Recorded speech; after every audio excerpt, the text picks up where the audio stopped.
Hi friends, welcome back to my channel. ఈ స్టోరీకి writer SNMR Sridhar గారండి. శ్రీధర్ గారి అన్ని స్టోరీస్ కి కాపీ రైట్స్ వర్తిస్తాయి.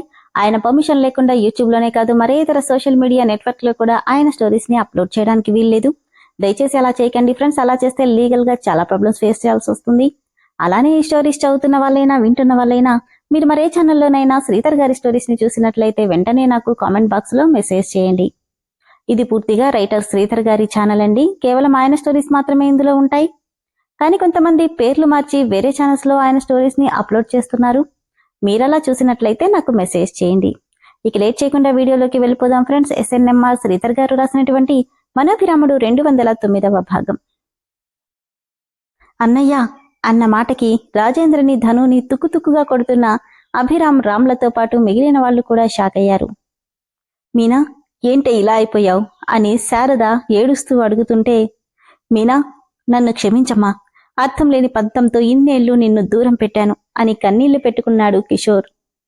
అంత మాటనకన్నయ్య, మీరే నన్ను క్షమించాలి అని మీనా బాధపడుతుంటే, అన్నయ్యనా అంటే అభినాకు అని అనుకోగాంది మను.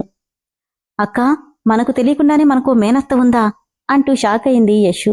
నాకు అదే అర్థం కావట్లేదే అని ఇద్దరూ చూస్తుంటే కింద పడ్డ ధనుని పైకి లేపి, నీకు నీ బాబుకి ఈ రోజుతో భూమి మీద నూకలు చెల్లిపోయినట్టేరా అంటూ వాడి సంగతి రామ్ చూసుకుంటుంటే, మరోవైపు ఈ రోజు నీ నుండి నిజం కక్కించకుండా విడిచిపెట్టానంటూ రాజేంద్ర శరీరంలోని రక్తమంతా బయటకొచ్చేలా కుక్కను కొట్టినట్టుగా కొడుతున్నాడు అభిరామ్.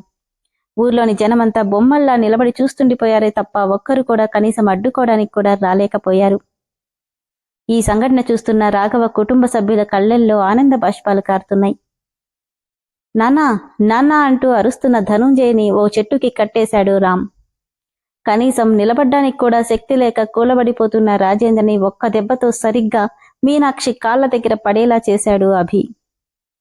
అతి కష్టంగా తలపైకెత్తిన రాజేంద్రకి పెదవుల మీద నవ్వుతో నిప్పులు చెరుగుతూ చూస్తుంటా మీనాక్షిని చూడగానే ఊరందరి ముందు జరుగుతున్న అవమానానికి రగిలిపోతున్నాడు రాజేంద్ర. కాలితో వాణ్ణి ఒక్క తన్ను తన్నడంతో వెల్లకిలా పడిపోయిన రాజేంద్ర మెడ మీద కాలు పెట్టి గట్టిగా నొక్కుతూ, చెప్పరా, మా నాన్నని చంపిందెవరు, మా అమ్మని నీ బంగళాకి రప్పించిందెవరు అని గర్జించగానే తన ఊపిరి ఏ క్షణంలోనైనా ఆగిపోతుందన్నట్టుగా అనిపిస్తూ ఉంటే అతి కష్టంగా శ్వాస తీసుకుంటున్నాడు రాజేంద్ర. దాంతో నేనే మీ అమ్మని రప్పించాను. మీ నాన్నని చంపింది కూడా మీ అమ్మ కాదు. పొరపాటున కత్తి తగిలి చనిపోతే మీ అమ్మ చంపిందని అందర్నీ నమ్మించాను అంటుంటే చూస్తున్న జనాలందరికీ నోట్లో మాట కూడా రాలేదు. మా అమ్మ నీ మీద మోజు పడిందా చెప్పు. లేదు, అలాంటిదేం లేదు. నన్ను కాదని మీ నాన్నని పెళ్లి చేసుకుందన్న పంతంతో తన జీవితాన్ని నాశనం చేయాలనుకున్నాను. మీ నాన్నని చంపింది మీ అమ్మ కాదు. నాకు మీ అమ్మకి ఎలాంటి సంబంధం లేదు అని అతి కష్టంగా చెప్తుంటే ఊరి జనమంతా తప్పు చేసినట్టు మీనాక్షిని చూసి తలంచుకున్నారు. గట్టిగా, ఇప్పుడు చెప్పండి, తప్పు చేసిందెవరు, శిక్ష అనుభవించిందెవరు? వీడి చెప్పిన మాటలు నమ్మి పోలీసులతో పాటు మీరంతా కూడా నిజానిజాలేంటో తెలుసుకోకుండా వేసిన నిందలకి అర్ధరాత్రి నా కుటుంబం ఊరొదిలి వెళ్లిపోయింది. ఇప్పుడు అసలైన నేరస్తుడెవరో మీరంతా దేవుడిలా కొలిచిన విజయరాఘవ భూపతిని చంపిందెవరో తెలిసిందిగా. ఇప్పుడేం చేస్తారు మీరంతా? బాధగా, మీనాక్షమా, మమ్మల్ని క్షమించు. ఈ నీచుడి గురించి తెలుసు కూడా నీ చేతిలో కత్తి చూసి వీడు చెప్పిందంతా నిజమే అనుకున్నాం. మమ్మల్ని క్షమించమ్మా అని ఒక పెద్ద ఆయన అడిగితే మిగిలిన వాళ్ళంతా అవునమ్మా, మమ్మల్ని క్షమించు అంటూ చేతులు జోడించారు. ఒకప్పుడు వాళ్ళందరూ అన్న మాటలన్నీ గుర్తొస్తుంటే కన్నీళ్లతో వాళ్ల వైపే చూస్తుండిపోయింది మీనాక్షి. మీరు క్షమించు అన్నంత మాత్రాన ఇన్నాళ్లుగా నా తల్లి అనుభవించిన శిక్ష తగ్గదు. అలానే ఆమె అనుభవించిన నరకయాతనకి మీరు చెప్పే క్షమాపణ సరిపోదు అని అభిరామ్ అంటుంటే, నువ్వు మా అమ్మని మా నాన్నని చంపేశావు. నువ్వంటే నాకిష్టం లేదు. కన్నీళ్లను బిగబెట్టి నిన్నెప్పటికైనా నేనే చంపేస్తాను. మా నాన్నని చంపిన దానికంటే ఎక్కువగా నిన్ను చంపుతాను అని 7 ఏళ్ల వయసులో తనన్న మాటలకు మూగబోయిన తన గొంతు ఈ క్షణం తెరుచుకుంటుంది మీనాక్షికి. తన కొడుకు మనసులో ఇన్నేళ్లుగా తనంటే నాడుకుపోయిన విషం పూర్తిగా తగ్గిపోవడమే కాక ఎవరి ముందైతే తను తప్పు చేసినట్టు తలదించుకుంటుందో వాళ్ళందరి ముందు తప్పు చేసిన వాడితోనే తన మీద పడిన నింద నిజం కాదని నిరూపించిన అభిరామ్ని ఆనందంతో చూస్తుండిపోయింది మీనాక్షి. ఇన్నేళ్లుగా మా అమ్మ అనుభవించిన వేదనకు ప్రతిఫలం నేను చెల్లిస్తాను అంటూనే ఊరి పొలిమేర అవడం వల్ల వేప చెట్టు కింద ప్రతిష్ఠించిన పోలేరమ్మ విగ్రహం దగ్గరికెళ్లి అమ్మవారి చేతిలో ఉన్న త్రిశూలాన్ని తీసి ఒక కాలితో రాజేంద్ర మెడ మీద కాలు పెట్టి ఆనంద్ ద్వారా తెలుసుకున్న ఒక్కో సంఘటన కళ్ల ముందు మెదులుతుంటే పళ్ళు బిగబెట్టి, నిన్ను చంపి మా అమ్మ విషయంలో ఇన్నేళ్లుగా నేను చేసిన తప్పుకి ప్రాయశ్చిత్తం చేసుకుంటాన్రా. నవమాసాలు నన్ను మోసి కన్న తల్లికి కనీసం అమ్మ అని తలుచుకోవడానికి కూడా అసహించుకునేలా చేసిన నిన్ను చంపి నీ శవాన్ని మా అమ్మకి కానుగ్గా ఇచ్చి నా పాపానికి పరిహారం చేసుకుంటాను అని కసిగా ఒక్క వేటితో రాజేంద్రని పొడవబోతుంటే, నాన్నా అని గట్టిగా అరిచిన ధను గొంతుకు క్షణంలో తేరుకున్న మీనాక్షి పరుగున కిషోర్ని వదిలించుకొని కృష్ణ అంటూ పరిగెత్తుకుంటూ వచ్చి అభి చేతిని గాల్లోనే పట్టుకుని ఆపేసింది. కన్నీళ్లతో అమ్మా అంటే నవ్వుతూ, ఇన్నేళ్లుగా నేను పడిన బాధకి ప్రతిఫలంగా నువ్వు నన్ను అమ్మ అని పిలిచావు, నాకది చాలదా? లేదమ్మా, వీణ్ణి చంపితే గాని నీ విషయంలో నేను చేసిన తప్పకి నాకు మనశ్శాంతి ఉండదు. వద్దు నాన్న, చచ్చిన పాముని చంపడం రాజసం కాదు. ఎవరి ముందైతే నేను తలదించుకొని నిలబడ్డానో వాళ్ళందరి ముందు తలెత్తుకు నిలబడేలా చేశావు. అది చాలు.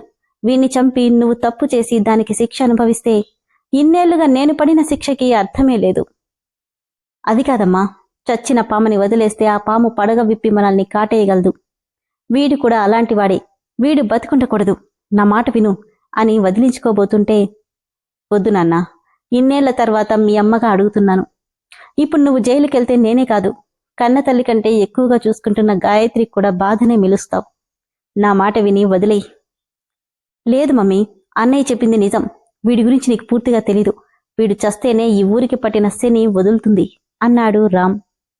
లేదు రామ్, వీడిప్పుడు బతికున్న చచ్చిన వాడితో సమానం. ఇప్పుడు వీడేంటో అందరికీ తెలుసు.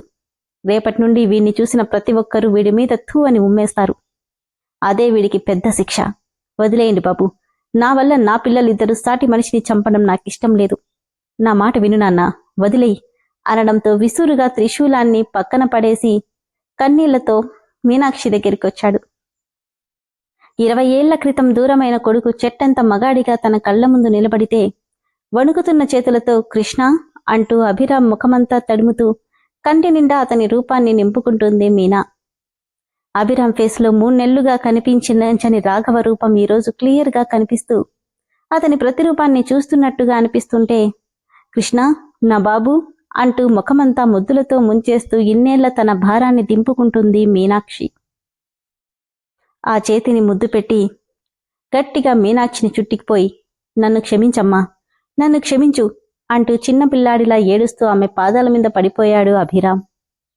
ఎంత ఏడ్చినా తనివి తీరని బాధ. అణువణువున అలుముకుంటుంటే ఒకరి బాధలో మరొకరు సేద తీరుతున్న ఆ తల్లి కొడుకులను బాధగా చూస్తుండిపోయారు అందరూ.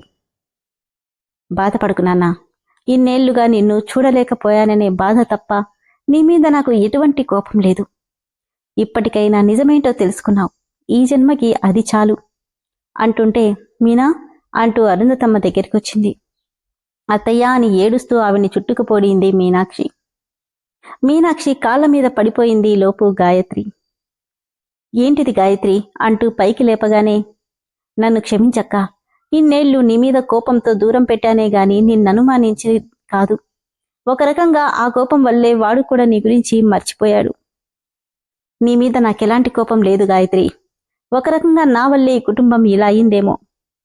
మమ్మీ, ముందు ఇంటికెళ్దాం పదా, తర్వాత మాట్లాడుకోవచ్చు అంటున్న రామ్ని చూసి, ఎలా ఉన్నావు కన్నా అంటూ చెంప మీద తడుముతూ ఆప్యాయంగా అడిగితే, మీనా చేతిని ముద్దాడి కన్నీళ్లతో తలూపితి, ముందు ఇంటికి పద మమ్మీ, ఇంటికెళ్దాం అంటూ అందరూ కలిసి ఇంటికి బయలుదేరారు. గేట్లో అడుగుపెట్టిన మీనాక్షికి ఎదురుగా రాఘవ సమాధి కనిపించగానే వణికే అడుగులతో లోపలికొస్తుంటే, మీనా అంటూ ఆప్యాయంగా ఆమె చెవికి చేరిన రాఘవ గొంతుకు చుట్టూ ఒకసారి చూసి కన్నీళ్లతో సమాధి మీద వాలిపోయింది మీనాక్షి. ఎన్నాళ్ళయింది మీనా నిన్ను చూసి, అసలు నువ్వేనా అనిపిస్తుంది. ఎంతలా మారిపోయావు. మన జీవితాలు ఎందుకిలా అర్ధాంతరంగా 3 నాళ్ల ముచ్చటగా ముగిసిపోయాయో అర్థం కావట్లేదని బాధపడుతున్నాడు రాఘవ ఆత్మ. రఘు, నా చేతులారా నేనే నిన్ను చంపుకున్నాను. దానికి 20 ఏళ్ల శిక్ష సరిపోదు రఘు అని బాధపడుతుంటే, మీనా, తలరాతని తప్పించడం మన వల్ల కాదు. ఇప్పుడు నువ్వు బాధపడితే జరిగింది మాసిపోదు అంది కౌసల్య. అవునమ్మా, నువ్విలా బాధపడితే పిల్లలు ఇంకా పశ్చాత్తాపడతారు. ముందు లోపలికి పద అంటూ బలవంతంగా ఆమెను లేవదీశారు శర్మతో పాటు మిగిలిన వాళ్ళు. ఫిజియోథెరపీలో ఉన్న ఆనంద్కి విషయం తెలిసి అక్కడికి రాబోయేంతలో అక్కడ మీనాక్షిని చూసి వదినా అంటూ కన్నీళ్లతో ఎదురెళ్లాడు. ఎలా ఉన్నావు నందు? ఈ మధ్యనే కోమాలో నుండి బయటకొచ్చాడు మీనా అని అరుంధతమ్మ అంటే, కోమాలో నుండా? అవునక్క, ఆ రోజు తలకి తగిలిన దెబ్బకి ఇన్నేళ్లుగా ఆయన కోమాలోనే ఉండిపోయాడు అంటూ జరిగిందంతా చెప్పగానే, ఒకడి దుర్మార్గం ఇంతమందిని బాధ పెట్టిందా అనుకుంది మీనా. బాధపడుకుదినా, ఇన్నేళ్లు నువ్వు కార్చిన కన్నీళ్లు చాలు అని అభిరామ్ భుజం తట్టి, ఈ వంశ వారసుడివి అనిపించుకున్నావు అన్నాడు ఆనంద్. ఏమంటున్నావు నాన్నా? అవును రామ్, మీ అన్నయ్య అప్పుడప్పుడు పని మీద వెళ్తున్నానని చెప్పి వెళ్లేది మీ పెద్దమ్మని కలవడానికి అనగానే అందరూ షాక్ అయ్యారు. అవును, 3 నెలలుగా తనెవరో చెప్పకుండా 20 ఏళ్ల ప్రేమనంతా ఈ 3 నెలల్లో చూపించాడంటూ అభిని దగ్గరికి తీసుకుంది మీనాక్షి. నా మీద నీకు కోపంగా లేదా అమ్మా? లేదు నాన్నా, ఈ 3 నెలల్లో నువ్వు మాట్లాడిన ప్రతి మాట గుర్తొస్తుంటే నువ్వెంత నలిగిపోయావో అర్థమవుతుంది. నీ రుణం ఎలా తీర్చుకోవాలి గాయత్రి అంది మీనాక్షి. అదేంటక్క అలా అంటావు? అర్థం లేని కోపంతో నీ గురించి మర్చిపోయింది నేను. నువ్వే నన్ను క్షమించాలి. అంటే నువ్వే కాదమ్మా, ఇష్టం లేని పెళ్లి చేసుకుందని ఇన్నేళ్లు నా చెల్లెల్ని ఎలా ఉందో కూడా పట్టించుకోలేదు. కాని నేను వద్దన్న అదే ఇంటికి నా కూతుర్ని కోరి మరీ పంపించానని బాధపడ్డాడు కిషోర్. ఏమంటున్నావన్నయ్యా? నువ్వు చెప్పేది నాకు అర్థం కావట్లేదు అంది అయోమయంగా మీనాక్షి. అవును మీనా, మను, యశు అంటూ శారద పిలవగానే అప్పటిదాకా బొమ్మల్లా నిలబడిన ఇద్దరూ ముందుకొచ్చారు. కళ్ళు తుడుచుకొని, మీనా, ఇదిగో వీళ్ళిద్దరూ నీ మేనకోడళ్ళు, మనస్విని, యశస్విని అంటుంటే, పిల్లల కోసం శారద ఒకప్పుడు ఎంత బాధపడిందో గుర్తొస్తుంటే వాళ్ళిద్దరినీ దగ్గరికి తీసుకుని నుదుటి మీద ముద్దు పెట్టి, వదినా, నీ పెద్ద కూతురు అచ్చం నాలానే ఉంది కదా అంటే, అరుంధతమ్మ, అవునేమోనే, అందుకేనేమో మీనా, నీ కొడుకు ఏరి కోరి తనని పెళ్లి చేసుకున్నాడు అంది అరుంధతమ్మ.